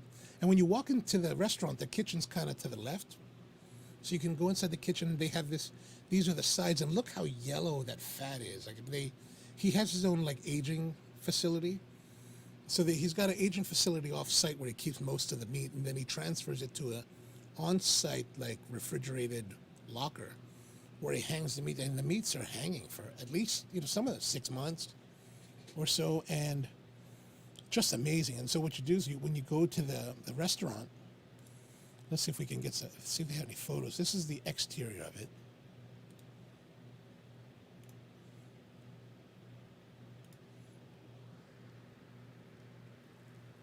So it's out in the middle of nowhere, and there's a seating, where these red things are, these like garage doors, there's actually outdoor seating here. And then there's a little bit of indoor seating here, but really the main seating is actually downstairs. And that's what I'm trying to see if they have a photo of. Oh yeah, here we are. So the main dining area is downstairs. Oh gosh, so small. Let's see if we get a better photo of it.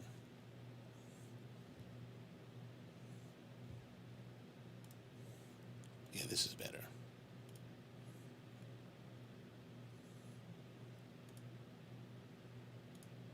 Yeah, so here downstairs, dug out of the rock beneath the building, are these old wine caves. And so you actually go downstairs into these wine caves, and these cutouts, as you can see. This is the big dining room at the very end of the hallway. And then, like, as you're walking down the main hallway, like where you see this, you'll have like individual ones that you kind of consider. And so I didn't realize this. So when I called them, I was like, hey, can I come and eat? And they were like, yeah, come on out. And I was like, can I get a table at 9:30? Or can I get a table like, in the evening? And they're like, well, okay, 9:30. And so it's really hard to get a reservation. But I found out that it was very easy to get a reservation. And I found out why later. And basically, it's really difficult to get lunch reservations because everybody drives up from Madrid for lunch, then goes home. But if you go for the nighttime seating, well, it's in the middle of nowhere. So nobody's really there. So it was just me and maybe 2 other tables, maybe a total of like 5 of us in the evening. And so you just kind of sit there, and so it's really easy. Of course, since you're in a subterranean cave, there is no internet. So as I was trying to post to Instagram, that just wasn't happening. But you go there, and then they bring out the, when you go there, they'll bring out, let's say, for example, right here, this is a good example. They bring out this block of the beef that you kind of selected, and they show it to you. And then you don't really have a choice. So they show you the beef, and then they cook it. And there's no choice in, like, here, you go to steakhouse, you ask for it to be well done. They only cook it one way. Medium rare, and a really, really closer to rare than medium rare. And it's really just a really wonderful experience. Really, really good. So Tony's saying Hasty coats his beef and coats his in beef tallow to age it that long. Oh, that's nice. That's nice.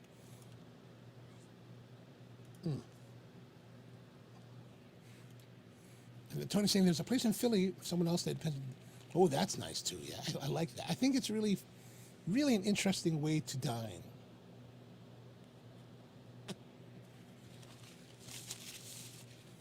All right, so let's look here. Oh, I'll go back to the... So our cigar is at our very final third. Still, I think it's smoking well. I don't have I'm not having the same experience that the guys at Cigar Dojo. Like, I'm not getting that tar. I'm not getting that acridity that they're talking about. I'm finding it to be very, very good.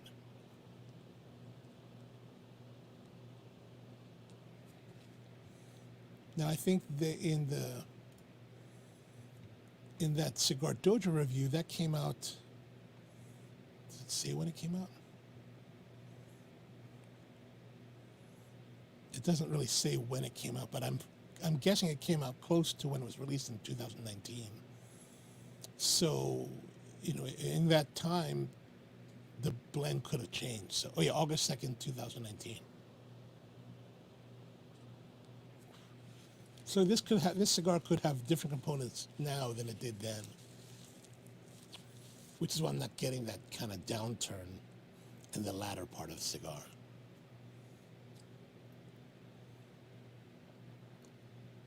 So our coffee is now cold. Been sitting for like an hour and a half now, or at least an hour. So it's light. It's a lemony tea. Nice. I think that's one of the nicer things with these like lighter roasted cigar coffees is that because the roast is so light that when it does cool down, it tends to have that more citrusy, lemony, brighter kind of character. That actually that's not bad with this cigar.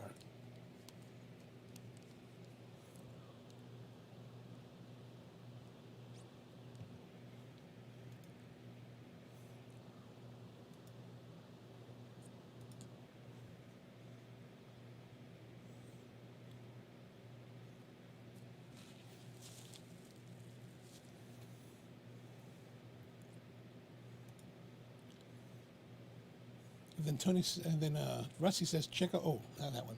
Well, yeah. Check out Francis Mallman in season 1 of Chef's Table. Oh, Francis Mallman, nice.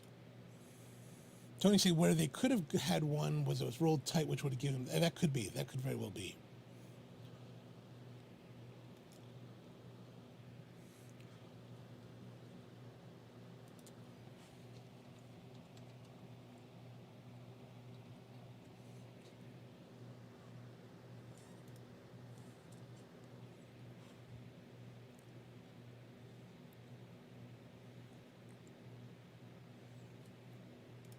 Yeah, that Chef's Table show, I like it. I haven't seen a lot of them, but I do enjoy it. Like the first year, they had Massimo Bottura from Osteria Francescana. I would like to go there. That was rated not too long ago as the #1 restaurant in the world. I was trying to get Eric Lenhard to get his friends out there to get us reservations at Osteria Francescana. I'd like that. Dan Barber was also in the first season, along, of course, with Francis Mallman and Magnus Nilsson.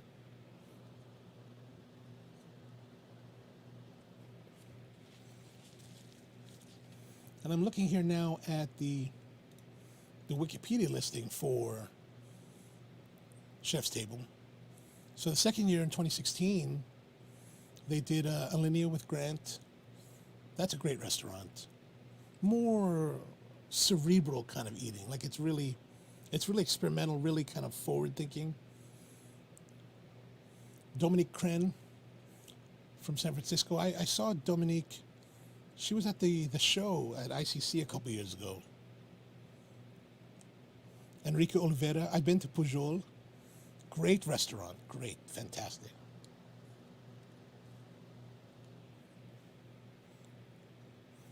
So Volume 3, Jung Kwan at Baekhyangsa, Jaesong County. Nancy Silverton from Maza. So many places to check out. Volume 4 was Pastry with Christina Tossi. Volume 5, 2018. Oh, is this the one you're talking about? Tony in Philly, South Philly Barbacoa. Oh, here, Albert Adria. I'd like to go to one of his places. And then Bong Sung Visava in Bangkok. Oh, that'd be interesting. And then last year, the Gray in Savannah. Interesting. I wonder what that guy's doing. Sean Brock. Sean just moved actually to Tennessee. He's no longer in Charleston. Because a friend of mine was going to Charleston. I was asking me like, hey, where should I go eat? I said, you should go look at Sean Brock's place. And I looked him up and he looks like he had just moved to Oh, and now Brian says, Tony was saying that the old Cunningham's in Towson has opened under a new name and you can smoke in the... Oh, I wonder what that new place is. Let's see.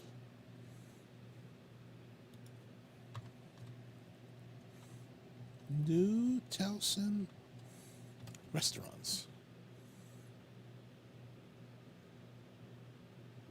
Perennial, Towson City Center. I think that might be it.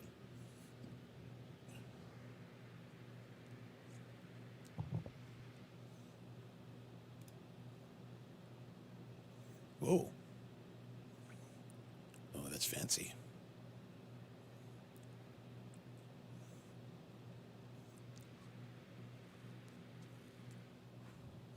I think Towson City Center is where Cunningham's used to be. I think. Oh, man, that's nice. Oh, wait a minute. Sorry, let me show you guys this as well. I totally... Here it is. Oops.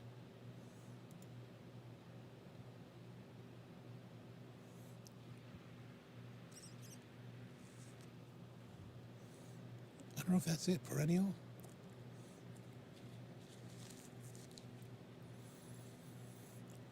To one Olympic place. I think... Don't know why it's like that.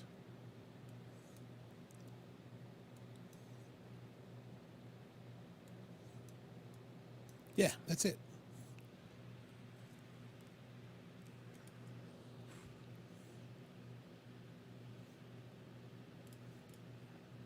Oh, on Instagram. It's an Atlas group. Oh, never mind then. I do not eat at Atlas restaurants.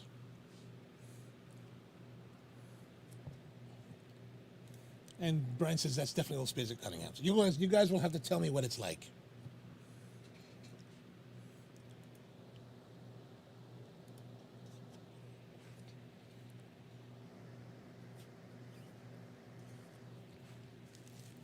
I don't go to Atlas because too much sexual harassment and racism policies going on there. So my group of friends and I don't eat at their restaurants.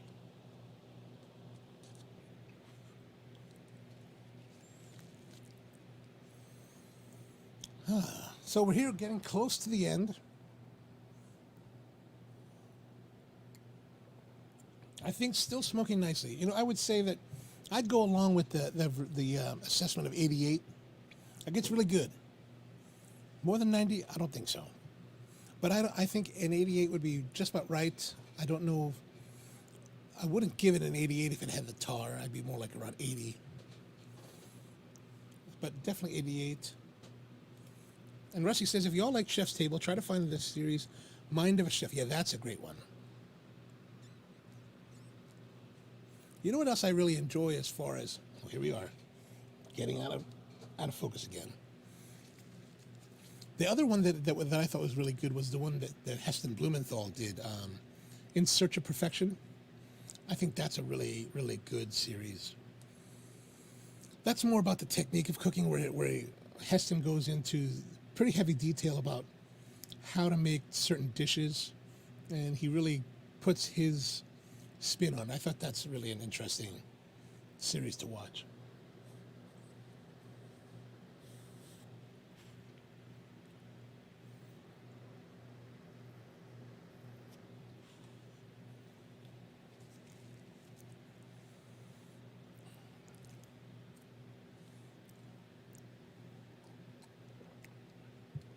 I don't know. How about you guys? Do you guys have any favorite restaurants or maybe perhaps favorite dining experience that you've had?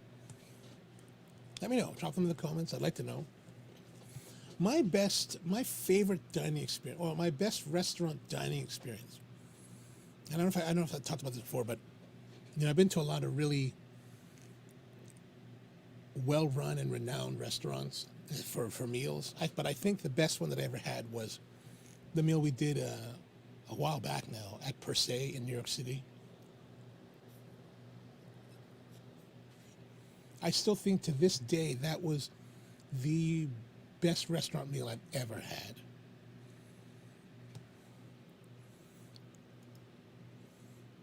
And Brian says, my favorite dining experience typically. Definitely. There's definitely a lot of, for me, there's definitely a lot of advantages when you eat well at home. Like you can make the food the way you like it, with everything that you want with it. And then you can have wine without going crazy. Like, you know, you can get a $30 bottle of wine at a restaurant for like $100. So for that same $100, you could buy yourself a $100 wine. Let's say like the Chateau de Beaucastel from Châteauneuf-du-Pape, and that'd be probably anywhere between $75 to $125 at the wine store. If you were to go to the restaurant, that would cost you probably $300. So yeah, there's definitely good reasons to dine at home. And Inting says Uber Eats has been my favorite. No doubt. You know, there was this place in Baltimore. I used to get it and have it delivered to Hamden through Uber Eats. There was a place called Zatar Kitchen. I think it was called Zatar Kitchen. It was a Mediterranean restaurant. And I would order their like steak kebabs with rice. Man, that was really good. That's really good. But unfortunately, they don't really list too often anymore, or at least they didn't for a while on Uber Eats. I don't know if they quit Uber Eats or they went to something else, but that's really good. Plus, you know, like one thing that I think that I really enjoy at home is that, here, Rusty's saying that he thinks the same. All this time with open fire makes me want to go home, buy a lump of charcoal and smoke some meat. Absolutely. But I think one of the best things, like steakhouses, I love steak, right? So we went to Morton's a few months ago with some friends and had a really nice time. And it's good. The problem when I go to steakhouses is that you pay all this money. And for me, I'm a big rice guy. I love to have rice, right? And so pretty much nobody has rice. So I like my steak with rice. And so for me, I can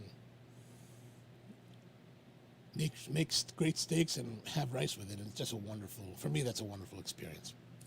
Another thing that's interesting is that, you know, I've been going to a place called Lidl a lot lately. And Lidl has these meats like ribeye.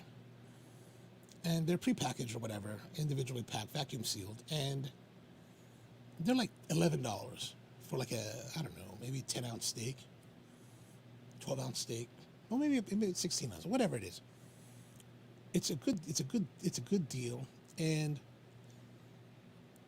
you know, what I like about it is that I like ribeyes, right? And those of you who know the ribeye, there's the center, and then there's the cap. And the cap is all fatty, and that's where the flavor is. And I love the cap. So the nice thing about when I can go to the grocery store or whatever, and I look for the ribeye, is that I can look for the ribeye with the largest cap. Like if it has a thin cap, I won't buy it. Like I don't want all the center part. I want more of the cap, so I can find the nice cap that I really like, cook it the way I want. Oh, that's the way it is.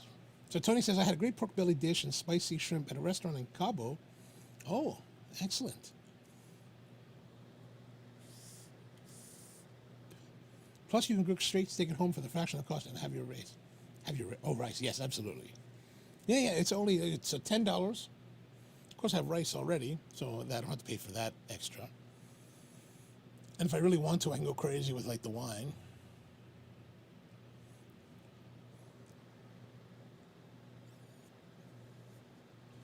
And now that I recently got this thing called the Coravon, I don't know if I talked about it in the previous show, but the Coravon is this thing. Like for me, I kind of like don't really drink very often.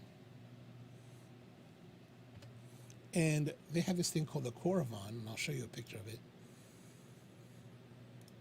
And this Coravon is this, there's several different models as you can see here, right? But the basic idea is that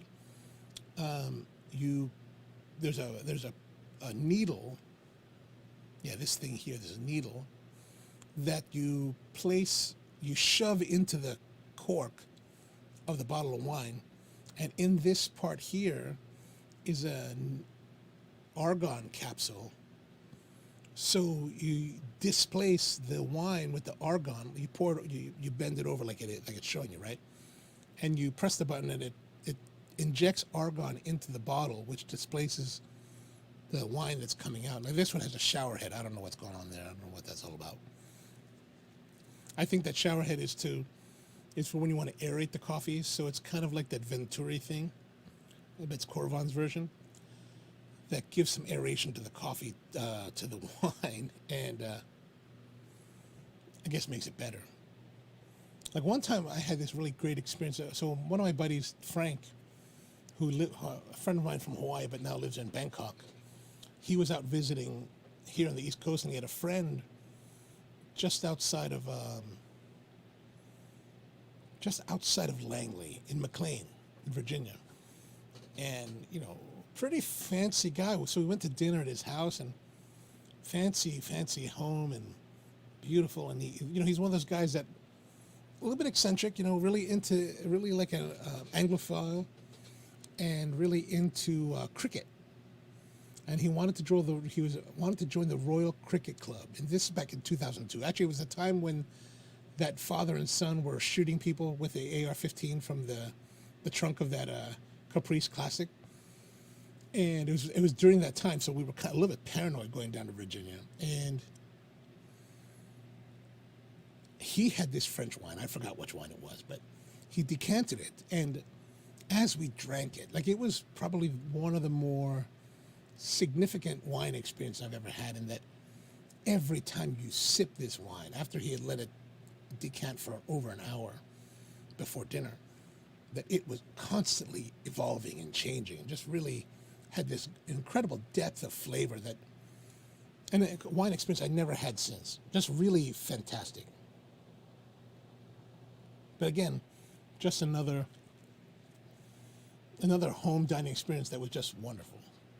All right, so my cigar has gone out.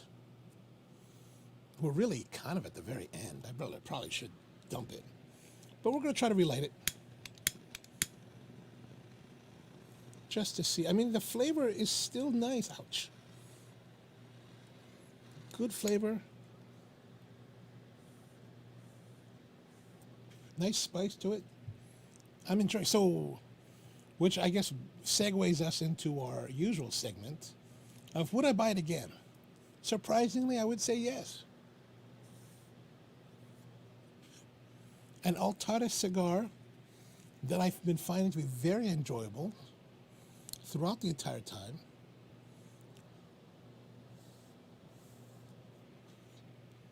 And I'm really smoking right down to the nub. So, yeah, I would say that definitely to do it again.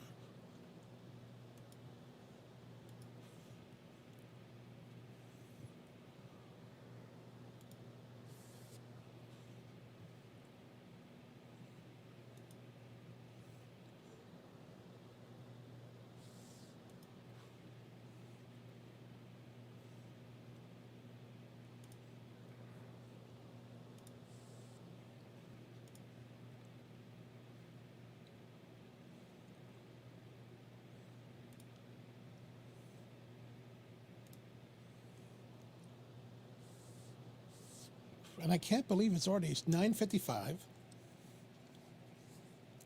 Actually, I thought that this cigar would have finished maybe half an hour ago. But it's smoked well.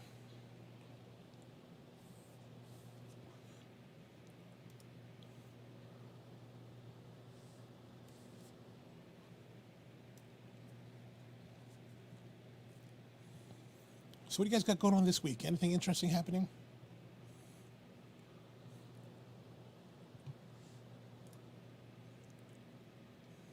All right, we're really burning this down to the very, very end. So this was the Trinidad Espiritu Fundador Series Number 1, or Series Number 1 Fundador. Lancero shape. Tony says, not surprising this is made by AJ. I agree with you.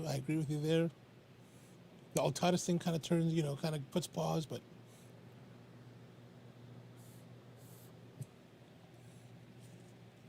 so next week, on the next week's show, we're going to be having the Espinosa WarZone Short Churchill. And then the weeks after that, we're going to be having the Fruit Leather LCA Robusto, the Villa Castali Robusto. Then after that, on the 2nd of September, moving into September, We're going to be smoking the Lampert 1675 Azul Toro. Then the Gran Habano Blue and Green Gran Robusto.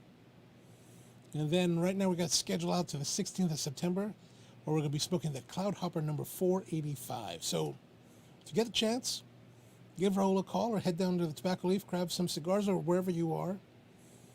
Next week, Espinosa WarZone Short Churchill.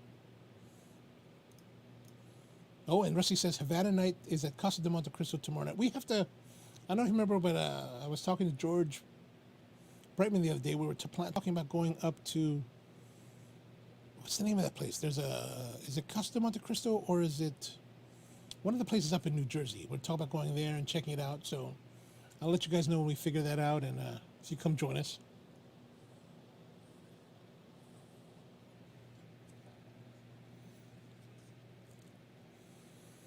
All right, so that's probably where I'm going to stop, because right now I'm running out of places to put my lips. So I hope you enjoyed today's show, where we discuss the finer points of romantic comedies or romantic movies. Notting Hill or Love Actually? I think Notting Hill. Notting Hill. Oh, I watch Love. I'm trying to think of which one do I watch the most. Maybe it's a tie. Maybe I'll cop out and give it a tie. Okay, now I'm burning my fingers. I'm going to put this down. All right, so that's the Trinidad Espiritu Series 1 Fundador Lancero. A surprisingly very enjoyable cigar tonight. All right, we're going to let you know, Tony, when that's going to come up. And yeah, I guess that's it. Thank you very much for watching. Really appreciate you spending another Thursday night here on the live stream. Don't forget to come back next week, Thursday, 8 p.m. for the next run with the Espinosa WarZone Short Churchill. And if you happen to watch this in the replay, thank you very much for watching us. Let me know what you think down in the comments below. Yeah, of course, Rusty, no doubt, no doubt. We will let you and Inting know when we're going, where we're going to go, when. George keeps talking about, like, you know, we're driving. Like, for me personally, when I do road trips, I like to smoke cigars on the trip. Like, to New Jersey is at least a 2-cigar trip. But George is like, well, you know, that's not really the best way to enjoy it. It's better to drive, stop, smoke, drive, stop, smoke, drive. And I was like, wow, that's hardcore, man. That's some very hardcore. Now, thank you, Rusty. Thank you. And Inting, yes, definitely let you know, Inting, so we can all get together. All right, so I guess that's it. Thank you very much for tuning in here on the OnoLive Corn of Coffee and Cigars live stream. And that's it for August 5th. We'll be back next week and all that kind of jazz. Thank you very much for watching. Really appreciate you spending the time again. Have a great night and a good week.